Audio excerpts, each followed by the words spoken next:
La première fois, par exemple, tu as dormi dehors, comment ça s'est passé? La première semaine, c'était très dur pour moi dans le sens où il y a une chose que j'ai découverte, entre guillemets, mais qui était poussée vraiment à son extrême, c'était la peur. On est toujours sur le qui-vive en fait. Ouais. Avec le temps, ça s'est un peu atténué, mais quelque part, c'est toujours resté ce truc-là. On était toujours sur le qui-vive. Et on était toujours en train de se déplacer aussi. Constamment en train de se déplacer. Vous n'aviez pas d'endroit où vous alliez tous les soirs? C'était très rare. On a beaucoup tourné à Montreuil. Il avait capté des voitures qui étaient abandonnées là-bas. Ouais. Donc nous, on pionçait là-bas en fait. D'accord. Et quel était votre lien avec le 115, les assos, enfin toutes ces structures-là? Ma mère, je sais que justement, elle a essayé de faire en sorte de se faire aider. Elle a contacté pas mal d'associations. Je ne sais plus lesquelles exactement, mais je sais qu'il y a dans la ville, en tout cas au Prince-Gervais là-bas, la mairie était prête à l'aider. Ils ont essayé de faire en sorte qu'elle soit relogée, etc. Mais au final, la réalité, c'est que ça n'a pas abouti à grand-chose.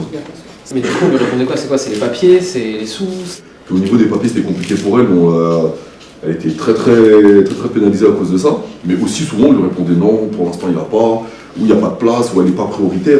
Et en fait, le pire, c'est que quand on nous disait qu'elle n'était pas prioritaire, on me disait mais qu'est-ce qu'il faut de plus en fait?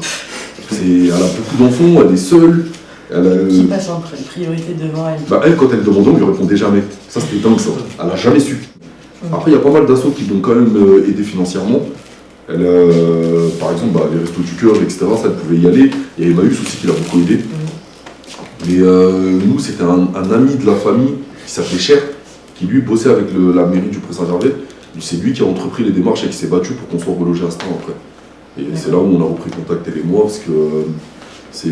oui, parce que vous êtes aussi perdu de vue avec ta maman. Ouais, on s'était perdu de vue. Et ça, c'est... Tu la voyais pas tous les jours? Non, je la voyais pas. Au début, il y avait un semblant de contact. Mais à partir du moment où j'avais plus de téléphone, c'était fini. Pendant, je dirais un an, j'avais plus de nouvelles de ma famille. Du tout, ouais. Plus du tout. Je sais pas, en fait, c'est justement ça, c'est coup du destin, mais malade. Je parlais avec une assistante sociale, et cette assistante sociale-là, elle était amie avec une autre, qui elle gérait la situation de ma mère en fait. Du coup, elle a fait lien entre le nom de famille, elle a dit mais vous vous connaissez ou pas? Je dis si on se connaît, oui, c'est ma mère quand même. Et c'est comme ça qu'on a pris contact. Et là, quand j'ai repris contact avec ma mère, là, elle venait tout juste de m'apprendre qu'il y a à peine une semaine, elle avait trouvé un appart à Star. Ah, c'est dingue. C'est là où on s'est retrouvés, on est retournés vivre ensemble. C'est là où je suis parti dans l'appart, il n'y avait rien là-bas, mais j'étais chez moi quoi. Oui, il n'y avait pas de meubles, il n'y avait rien du tout, je dormais même le sol.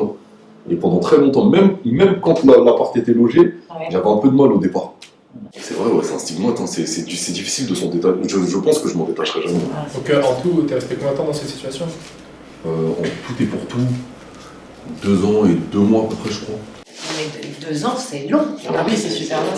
Vous avez vécu toutes les étapes de ce qu'on appelle le sans-abrisme. Et t'as toujours été mal logé ou t'as des amis ou la famille chez qui t'as pu... Au début, il y avait des amis qui m'aidaient un peu quand même, qui me logeaient, etc. Mais au final, tu te rends compte que très rapidement, tu les déranges en fait. C'est même si il y a une bonne intention, tu sens qu'ils ont envie de t'aider et tout, quelque part, mais avoir une nouvelle personne qui arrive comme ça dans la famille, ça chamboule leur quotidien. Ouais. Donc tu le sens que tu es en trop, ou même c'est surtout à travers certaines questions en fait.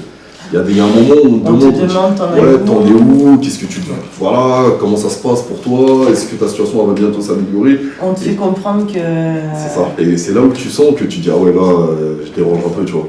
Et là c'est reparti, là c'est encore la même où je dis oui, voilà. T'as fait ça combien de fois? Peut-être 3 fois, et la 3e fois, j'en avais marre. C'est peut-être une question bizarre, mais c'est quoi la période moyenne de tolérance moyenne? Genre au bout de combien de temps ils en avaient marre de toi? Peut-être 3 semaines, 1 mois, ça y est, je commence déjà à sentir que c'était trop quoi. Moi j'étais extrêmement reconnaissant. Donc derrière, je faisais tout. Non, vraiment, je faisais tout. Après moi, ça m'a vu que déjà j'étais très responsable. Ma mère m'avait responsabilisé très tôt. Oui, t'étais autonome. Voilà, j'étais très autonome. Donc moi, ça me dérangeait pas de faire le ménage, le repassage, et toutes ces choses-là, toutes ces tâches ménagères. Pour moi, c'était rien, c'était normal. Moi, franchement, même si j'étais en colère à l'époque, sur le moment, peut-être que je pouvais leur en vouloir un peu. Mais là, aujourd'hui, même avant, moi, j'en veux à personne. quand on n'a pas vécu certaines choses, c'est très difficile de se mettre à la place des autres, en fait. Donc, et que c'est violent de dire à quelqu'un que c'est pertinemment qu'il va repartir dans la rue, dire bah, moi j'ai donné un moi, mais à moi de mon intérieur, de mon intimité, et il faut que ça s'arrête.